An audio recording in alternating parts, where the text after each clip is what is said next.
ลายแตงโมเป็นสิ้นซ่อนรักเสน่ห์ของสิ้นลายแตงโมก็คือว่าเส้นยืนจะเป็นไหมสีแดงและเวลาผ้าสิ้นกระทบแสงแดดก็จะเป็นแสงจากเส้นไหมเนี่ยฉายแววออกมาก็มีตำนานว่าหญิงสาวเมื่อทอผ้าอยู่ก็จะตวัดความระลึกถึงไปถึงชายหนุ่มผู้เป็นที่รักแล้วก็เลยมาสื่อความหมายว่าสีแดงนั่นคือสีแห่งความรักแต่จะแสดงความรักออกให้เป็นที่ประเจิดประเจ้อ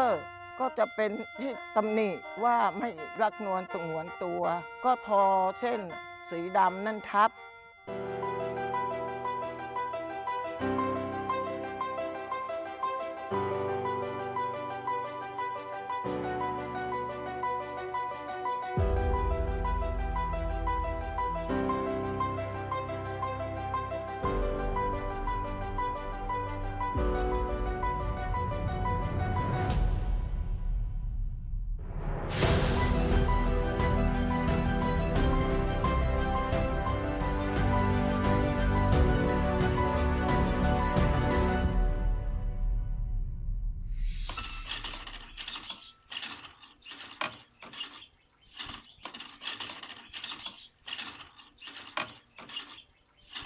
เส้นไหมแต่ละเส้นที่เขาสาวขึ้นมาทอเป็นผืนผ้า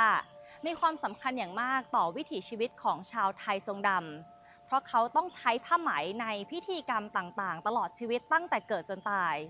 แต่เชื่อไหมคะว่าแม้ผ้าไหมจะมีความสำคัญขนาดนี้แต่ครั้งหนึ่งการทอผ้าไหมของชาวไทยทรงดำบ้านหนองปรงก็ได้เคยสูญหายไปแล้วนอนกับเสาเลยคนนี้นะ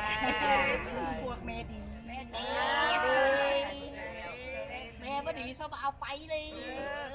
เขาก็ลาวกินกบลาวกินเขียดเหยียดพวกเราเขาอายที่จะเป็นลาวโซ่งฉันไม่อายเจอญาติคนลาวฉันก็พูดลาวด้วยบางคนก็พูดใส่หูดิฉันเลยว่าเขาไม่อายเลยที่เป็นลาวเขาภูมิใจซะอีกไทยทรงดำในประเทศไทยนะเขาไม่ได้เป็นคนที่อยู่ในประเทศนี้แต่ว่า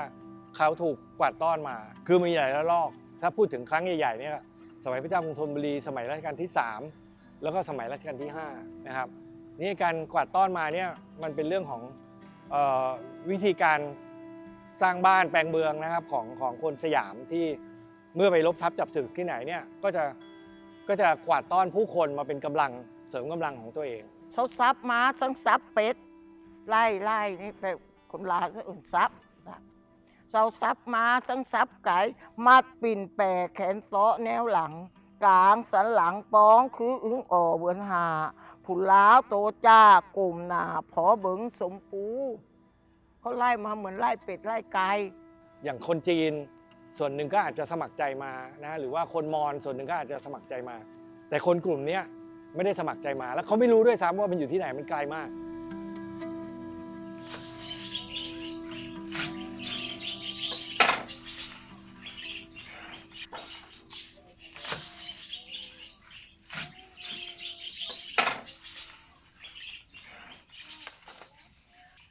ตอนเย็นก็เนี่ยที่ไปตัดใบมอนแล้วก็เอามาไว้ให้อาหารไหมพอได้สักพักเวลาครบอายุของมันไหมก็จะสุกแล้วก็จะทำรังครับทอผ้าก็ยังมีคนทออยู่บ้างก็เป็นบางบ้านที่เขายังทออยู่ครับบางบ้านก็ไม่ทอก็ตามสมัยแล้วก็ถ้าเลี้ยงไหมก็มีอยู่บ้านแค่บ้านเดียวครับเพราะว่าที่อื่นเขาก็ไม่เลี้ยงแล้วอันนี้เป็นลายหน้าหมอนของไทยทรงดำค่ะที่กำลังทำอยู่ก็คือเป็นลายดอกพรมเป็นดอกไม้ชนิดหนึ่งค่ะปกติสมัยก่อนก็คือสตรีไทยทรงดำก็จะต้องมีฝีมือในด้านของการเย็บปักถักร้อยค่ะเพราะว่าในไทยทรงดำเนี่ยเขาก็ทอผ้าใช้เองแล้วก็งานฝีมือเนี่ยก็จะต้องทำเป็นในทุกบ้านค่ะลายดอก8ก็คือหมายถึงแถน8องค์ค่ะแถนก็คือสิ่งที่ชาวไทยทรงดำเคารพนับถือที่หมายถึง8องค์ก็คือแต่ละด้านเนี่ยแถนแต่ละองค์อะค่ะก็จะทำหน้าที่ปกปักรักษาคนไทยทรงดำในแต่ละด้านอย่างเช่นด้านของการเรื่องของสุขภาพด้านของความสงบสุขอะไรอย่างเงี้ยค่ะเอาตรงเราก่อนเลยแบบตรงเราก่อนที่หงายมันถึงเอาขามันออกขาออกเลย นี้เสร็จแล้วนะ เออ มีกระดูกไว้อะ สับไปเลย ก็ได้ สับเอากระดูกอ่อนนั่นนะ อืม ถ้าเราเชื่อว่าสิ่งใดที่ยังดำรงอยู่ในชีวิตประจำวัน สิ่งนั้นก็จะไม่หายไปไหน อย่างเรื่องอาหารการกินนี่ถือว่าเป็นเรื่องที่ชัดเจนเลยค่ะ แม้ว่าจะเป็นเรื่องที่เป็นพื้นฐานที่สุด แต่ก็ถือว่าเป็นการสืบสานวัฒนธรรมที่ดีมาก ก่อนเถอะ จับ อ๋อจับก้อยๆลงทีละยุบ จับลง โอเค ลงไปใส่น้ำปลาอย่างดีบ่เค็มแล้วอร่อย เอาก็ถัดตืมมันก็เก็มก็ อืม รอบนี้ไร ไม่ได้เจ็บ เปิดห้านขายเลยอะตินะ เบิดก็ คือภาษากับวัฒนธรรมเนี่ยมีความสัมพันธ์ที่ใกล้ชิดกันมาก เราไม่สามารถที่จะแยกมันขาดออกจากกันได้ เมื่อเราสูญเสียภาษาค่ะ เราก็จะสูญเสียวัฒนธรรมในส่วนนั้นไปด้วยตัวอย่างเช่นว่า ในเรื่องของภูมิปัญญาการทำอาหารแบบนี้มันจะมีคำศัพท์ในภาษาของเขาที่อาจจะเป็นเรื่องของวัตถุดิบของเขาหรือว่าวิธีการปรุงอาหาร ถ้าเกิดเด็กๆไม่รู้คำศัพท์ ก็อาจจะทำให้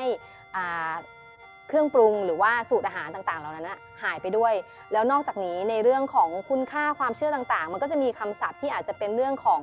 คุณค่าในเรื่องของความกตัญญูหรือว่าการเคารพผู้หลักผู้ใหญ่อย่างเงี้ยคุณค่าต่างๆเหล่านั้นมันก็จะหายไปด้วยเหมือนกัน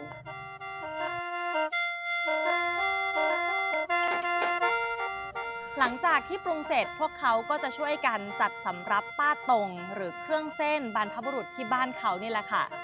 โดยจะยกไปทำพิธีกันที่กะล้อห่องหรือห้องผีบรรพบุรุษประจำบ้าน เดี๋ยวแรงนี่ก็ต้องว่าแรงตรงมาปาดไว้สุกมาปรุงแรงตรงมาปาดเทียกันกินจุตาหากันกินจุนาเวลากินก้อนบอนกินใจได้เน้อลำกุ๊กทุกผู้ลำจะขายยาลำเราลำดี10 ปีซื้อ30 ลำ บ้านหนูเนี่ยจะป้าตรงทุกๆ10 วัน บ้านหนูเป็นผู้น้อย มันก็จะมีเหมือนแบ่งชนชั้นว่าผู้น้อยผู้เต้าอะไรประมาณนี้ค่ะ ผู้เต้าจะแบบเป็นยศแบบสูงศักดิ์หน่อย ผู้น้อยนี่ก็คือแบบชนชั้นแบบบุคคลทั่วไปอะไรประมาณนี้ค่ะ หนูอาจจะเห็นแม่หรือว่าป้าทำเป็นตัวอย่างตั้งแต่เด็กจนโตจนติดตาแล้วว่าจะต้องทำหรือแบบเป็นกิจวัตรที่จะต้องทำการป้าตรงของแต่ละบ้านอ่ะก็ไม่ได้มีใครบอกว่าวันนี้ฉันทำป้าตรงนะพรุ่งนี้ฉันทำป้าตรงนะเขาก็จะมีวันของเขาคนไทยทรงดำเนี่ยจะมีแบบ10 วันเขาก็จะมีวันนับของเขาอะค่ะ แรงตรงมาปาดเทียกันกินจุตาหากันกินจุนาเวลากินก้อนบอนกินจาเรเนอร์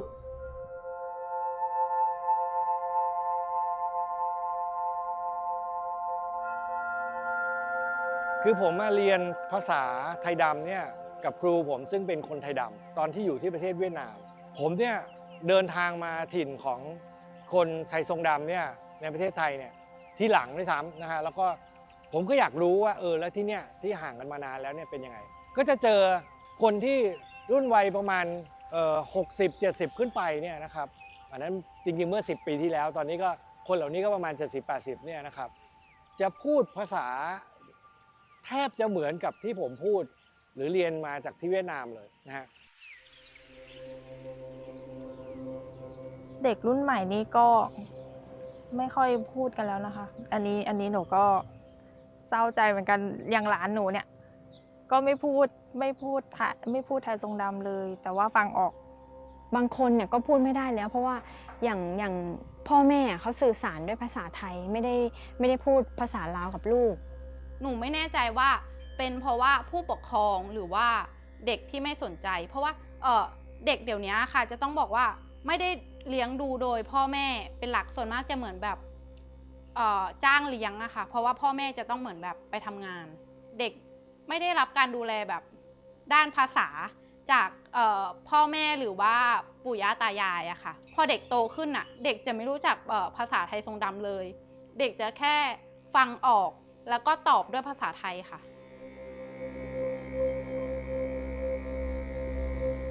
ความพยายามที่จะสืบสารฟื้นฟูภาษาที่กำลังถดถอยหรือว่ากำลังสูญหายไปเนี่ยค่ะมันเปรียบได้กับความพยายามที่จะถักทอสายใยชุมชนที่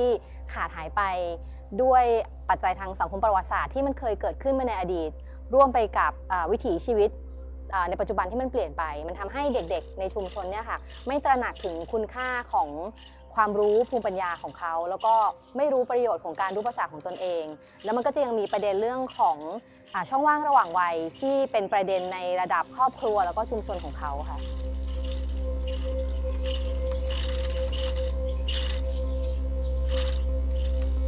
ถ้าเทียบความคิดหรือมโนทัศน์ของชาวไทยทรงดำกับความเชื่อในแบบพุทธจะเหมือนเขามีการเตรียมความพร้อมต่อการตายหรือเรียกว่ามรณานุสติอยู่ตลอดเวลาคือทุกคนไม่ว่าจะเป็นผู้ใหญ่วัยรุ่นหรือคนสูงอายุเนี่ยจะต้องมีการเตรียมผ้าแพรดิบแพรแดงในขั้นตอนการทำมันยังยุ่งยากและก็ซับซ้อนเพราะว่าเส้นไหมที่ใช้ไม่ได้ถูกการฟอกไม่ถูกการย้อมหรือว่าถูกขั้นตอนใดต่างๆก็คือว่าเอามาแบบดิบเลยแล้วก็มาขึ้นกี่มาทอเลยครับเวลาการทอก็ต้องใช้น้ำเช็ดให้ไหมมันนิ่มหลอดไหมที่เป็นเส้นพุ่งก็ต้องเอาไปแช่น้ำให้นิ่มถึงจะทอเข้าไม่งั้นก็จะทอไม่เข้าครับผ้าที่ทอมาก็จะเป็นผ้าที่มันแข็งเพราะว่าไหมไม่ได้ฟอกอีกการหนึ่งก็คือเป็นผ้าเพแดงที่ใช้เพที่เป็นเพดิบนะครับฟอกแล้วก็เอามาย้อมให้เป็นสีแดงใช้เยอะก็50 เมตรก็คือหมดครับไหมเนี่ยในอดีตเนี่ยมีการเลี้ยงเองซึ่งเขามีภูมิปัญญาในการเลี้ยงไหมแล้วก็ได้สูญหายไปแต่ปัจจุบันเนี่ยก็มีการรื้อฟื้นมาพอเราไปเห็นเนี่ยเราถึงพบว่าการเลี้ยงไหมเนี่ยมีความแตกต่างจากกลุ่มชาติพันธุ์อื่นๆรวมถึงกระบวนการวิธีนำมาใช้โดยเฉพาะการเอาไปแขวนบนโลงศพแล้วก็เอาไปห่อหุ้มศพเขาก็ต้องเตรียมไว้ก่อนตอนนี้ยังมีชีวิตอยู่ครับแต่สิ่งที่สำคัญที่สุดก็คือเรื่องของภาษาการที่จะให้คนรุ่นใหม่เรียนรู้ภาษาและสืบทอดต่อไปไม่ใช่เรื่องที่ง่ายเลยค่ะไทยทรงดำหนองปรงเนี่ยก็จะมีอาจารย์ถนอมคงยิ้มละไมที่เป็นผู้นำที่มีความเข้มแข็งมากก็คือว่าอาจารย์มีความชัดเจนแล้วก็อาจารย์อุทิศตนเป็นอย่างมากนะคะในการที่ใช้พื้นที่ส่วนหนึ่งของบ้านอาจารย์เองเนี่ยสร้างพิพิธภัณฑ์เพื่อที่จะเป็นแหล่งสะสมของวัตถุต่างๆมันก็เลยกลายเป็นแหล่งเรียนรู้ของชุมชนขึ้นมาอันนี้เรียกว่าอันนี้กะเล่ว่าพร้อมกันกะเล็บเอาไว้ใส่ของมีค่ากะเล่เอาไว้เก็บใบหม่อนเอาดูตรงนี้อันนี้ทรงหัวปรีแล้วก็ทรงลูกอินแล้วก็กะเล็บปากฟานเป็นกะเล็บแม่มดสาลูนก็เอาทรงนี้ก่อนเพราะว่าผมกำลังจะเป็นสาวน้อย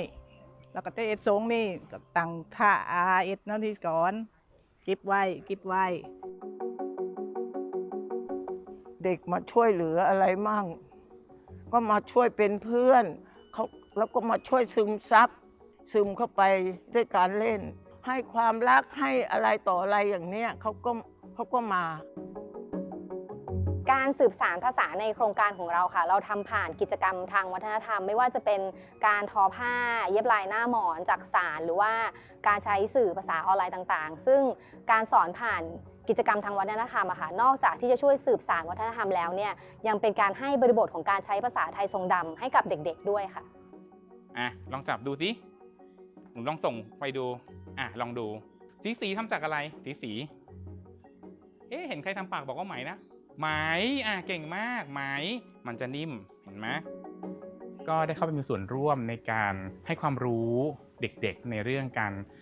อนุรักษ์วัตถุประเภทพวกเครื่องจักสานหรือว่าเรื่องผ้าอย่างเรื่องเครื่องจักสานเนี่ยเราก็ให้เด็กเก็บเป็นหมวดเป็นหมู่นะครับแล้วก็กำจัดพวกแมลงต่างๆนะครับอย่างเช่นเรื่องผ้าเนี่ยก็จะไปสอนให้ทำความสะอาดแล้วก็เก็บผ้าอย่างถูกวิธีทำให้ผ้าเก่าๆหรือผ้าโบราณเนี่ยได้ถูกจัดแสดงในพิพิธภัณฑ์ได้มีอายุนานมากยิ่งขึ้นครับ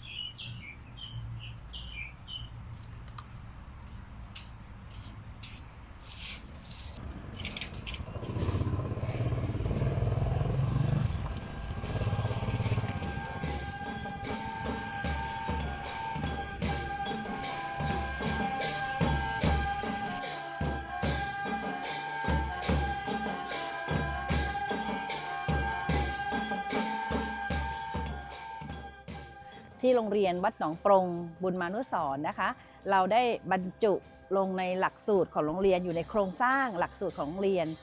ชื่อวิชาวรรณกรรมไทยทรงด นะคะซึ่งตรงนี้ก็กำหนดโครงสร้างหลักสูตรไว้ที่3 ชั่วโมงต่อสัปดาห์เราโชคดีตรงที่ว่าในพื้นที่ตำบลหนองปรงเนี่ยค่ะเรามีวิทยากรท้องถิ่นมีปราชญ์ชุมชนนะซึ่งเข้ามามีส่วนร่วมในการจัดการศึกษาให้กับลูกหลานโดยเฉพาะเรื่องของภาษาเรื่องของวรรณกรรมเรื่องของวัฒนธรรมประเพณีหรือจารีตประเพณีของไทยทรงดำซึ่งเกี่ยวข้องกับ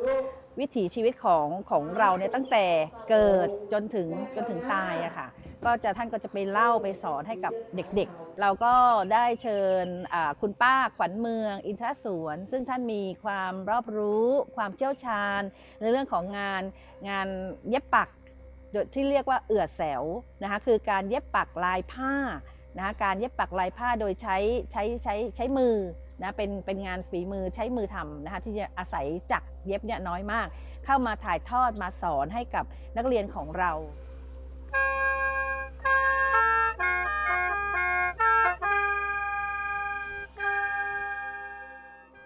การมีพื้นที่สร้างสรรค์แล้วก็พื้นที่ปลอดภัยให้คนต่างวัยได้มาแลกเปลี่ยนเรียนรู้จะช่วยทำให้สายใยชุมชนหรือว่าความผูกพันระหว่างวัยเนี่ยได้รับการฟื้นฟูขึ้นมาด้วยซึ่งตรงนี้เป็นเรื่องของมิติทางสังคมค่ะแต่ในส่วนของการสร้างผู้ประกอบการรุ่นเยาว์เป็นเรื่องของมิติทางเศรษฐกิจที่มีความจำเป็นต่อการสืบสานภาษาวัฒนธรรมในบริบทสังคมไทยถ้าเกิดชุมชนมีงานมีอาชีพนะคะแล้วก็มีความมั่นคงทางรายได้เนี่ยเด็กๆในชุมชนก็จะมีทางเลือกไม่มีความจำเป็นที่จะต้องทิ้งที่อยู่อาศัยเพื่อที่จะไปหางานทำที่อื่นค่ะชอบศิลปะมาตั้งแต่จบม.3 อะค่ะก็ไปต่ออาชีวะเพชรบุรีสาขาศิลปกรรมเราก็ไปฝึกงานกับช่างปูนปั้นที่อยู่ใกล้บ้านเราแล้วคราวนี้ก็รู้สึกชอบค่ะรู้สึกชอบทางด้านปั้นรู้สึกว่ามันเท่ดีจบจากปวช3 ปีก็เลยมาต่อที่เพาะช่างอะค่ะจบมาก็มาทำด้านนี้โดยตรงมีโอกาสเหมือนกันค่ะที่เขาเรียกตัวไปทำงานที่กรุงเทพอะไรอย่างเงี้ยค่ะแต่ว่าก็คือตั้งใจหลักๆเราอยากกลับมาทำงานที่บ้านอยู่แล้วด้วยก็เลยกลับบ้านมาทำงานที่นี่ดีกว่า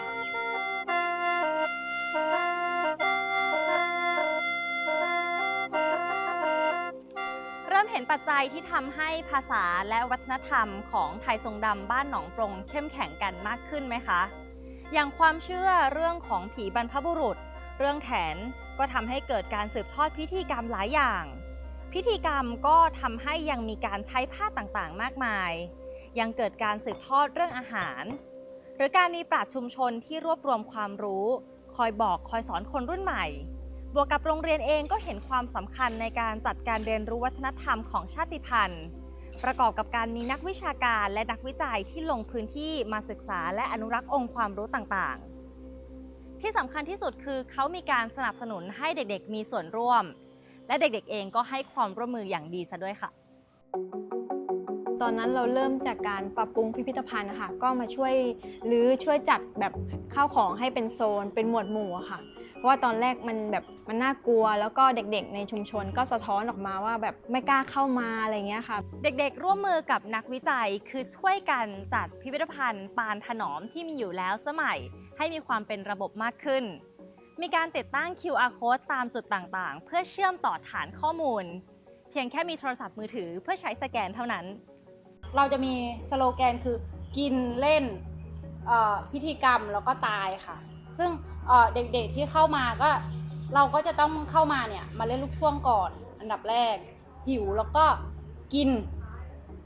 เราก็จะมีของว่างให้น้องๆพอน้องเข้ามาเล่นปุ๊บอะน้องๆก็จะได้เห็นพิธีกรรมต่างๆน้องก็จะเกิดความสนใจว่าพี่เนี่ยอะไรอะทำไมเขาต้องทำอะไรกันแบบนี้แล้วก็สุดท้ายจบด้วยทุกคนจะต้องตายค่ะก็เลยมีนิทรรศการที่มีคำว่าเล่นกินพิธีกรรมแล้วก็ตายค่ะพร้อมนะ5 4 3 2 action สวัสดีค่ะวันนี้นะคะเราจะมาไขข้อสงสัยของชื่อเพจเรานะว่าเพจเราอ่ะมันแปลว่าอะไรก็เป็นแกนนำเยาวชนกลุ่มไปกะเรามาเละค่ะอาจารย์เขาก็ได้โครงการมาให้เราแบบพัฒนาศักยภาพอะค่ะแล้วก็อาจารย์เขาก็ได้ให้เราแบบพัฒนาศักยภาพด้านการถ่ายภาพแล้วก็การถ่ายวิดีโอแล้วก็การตัดต่อวิดีโอค่ะ ก็คือเราอยากจะนำเสนอเรื่องราวสะท้อนวิถีชีวิตในชุมชนนะคะผ่านรูปถ่ายแล้วก็ผ่านวิดีโอค่ะให้กับสาธารณะได้เห็น สวัสดีค่ะวันนี้นะคะเราจะมาไขข้อสงสัยของชื่อเพจเรานะว่าเพจเราอ่ะมันแปลว่าอะไรเพจเราชื่อเพจว่าไปกับเรามาเลยนะคะ ซึ่งแปลว่าไปไหนมาหรอเป็นคำทักทายของคนในชุมชนที่นี่นะคะ เดี๋ยวพอน่ะจะยกตัวอย่างให้ทุกคนน่ะได้ดูนะว่าเราสามารถใช้คำว่าไปกับเรามาเลยกับใครได้บ้างพี่แรกไปกับเรามาเลยไปเวียงมานี่นะคะคือพอน่ะถาม มันก็เลยผนวกกันเข้ามาว่าโครงการนั้นก็จะเป็นโครงการที่มีทั้งทักษะการถ่ายภาพนิ่งทำคลิปวิดีทัศน์แล้วก็การพิมพ์ภาษาไทยดำส่วนใหญ่ก็อยากจะนำเสนอเรื่องราวของเด็กและเยาวชนที่เข้าไปทำงานในด้านของการสืบสารค่ะเพราะว่าในชุมชนของเราอะค่ะมีแหล่งเรียนรู้ที่สำคัญค่ะก็คือพิพิธภัณฑ์ปานถนอมที่เราเจเนอเรชันใหม่อยากจะเข้าไปสืบสารอยากจะเข้าไปถ่ายทอดให้กับสาธารณะได้เห็นว่าเยาวชนเนี่ยสามารถที่จะนำเรื่องราวเนี่ยผ่านออนไลน์ผ่านโซเชียลอะค่ะพิพิธภัณฑ์ปานถนอมได้รับรางวัล Museum Thailand Award ปี 2021 จากสถาบันพิพิธภัณฑ์การเรียนรู้แห่งชาติหรือมิวเซียมสยาม ประเภทพิพิธภัณฑ์ด้านชุมชนและท้องถิ่น รางวัลดีเด่นด้านการอนุรักษ์และสืบสารและด้านความสัมพันธ์กับชุมชนค่ะพิพิธภัณฑ์นี้ฉันได้อันดับหนึ่งของประเทศฉันก็คิดว่าเพราะจุดนี้จุดที่เราเรียกเด็กมาเรียนก็ได้ภาษาไปมั่งได้การเล่นอะไรกันแล้วเขาก็รู้สึกเขาเป็นเจ้าของตรงนี้ร่วมกับครูอันนี้ก็คือใส่ใจที่เอาไว้เวลาพิธีกรรมงานศพอะครับเวลาพอเผาศพเสร็จแล้วเก็บกระดูกแล้วเขาก็จะเอานำกระดูกใส่ในไหแล้วก็ใช้ไหมดิบครับโยงจากไหกระดูกขึ้นมาไว้บนบ้านที่ทำหลังใหม่ให้คนตายอะครับก็เหมือนว่าคนตายไปก็ยังมีจิตวิญญาณอยู่ก็เหมือนว่าให้คนตายเอาไว้หายใจถ้าไม่มีก็เหมือนว่าหายใจไม่ออกครับวงจรของไหมเนี่ยมันจะมีการเวียนว่ายตายเกิดไปเรื่อยๆเพราะฉะนั้นการที่นำไหมมาใช้ในพิธีกรรมหรือใช้ในเสื้อผ้าต่างๆของชาวไทยทรงดำนั้นก็จึงมีความหมายที่เปรียบเสมือนชีวิตที่มันเป็นอมตะหรือว่าชีวิตที่จะมีการเวียนว่ายตายเกิดไปเรื่อยๆเหมือนพิธีกรรมหรือความเชื่อของเขาที่จะอยู่คู่กับชาวไทยทรงดำไปตลอดความเชื่อเรื่องการเวียนว่ายตายเกิดของผู้คนไทยทรงดำดูไปแล้วก็คล้ายๆกับวงจรชีวิตของผีเสื้อที่วางไข่แล้วค่อยๆเติบโตจนสามารถให้เส้นไหมมาถักทอเป็นผืนผ้าสวยๆได้ต่อไปสิ่งนี้ดูเหมือนกับจะเป็นคำบอกเล่าไกลๆค่ะว่าการที่จะสืบสานความเป็นไทยทรงดำให้คงอยู่ต่อไปจำเป็นต้องอาศัยการมีส่วนร่วมจากคนทุกวัยไม่ใช่แต่วัยผู้ใหญ่ที่ผ่านโลกมานานเท่านั้นแต่ว่ายังรวมถึงกลุ่มคนรุ่นใหม่ที่ต้องเข้ามามีส่วนร่วมด้วยเพราะว่าหลังจากนี้พวกเขาเองก็จะกลายเป็นวัยผู้ใหญ่ต่อไปนั่นเองค่ะ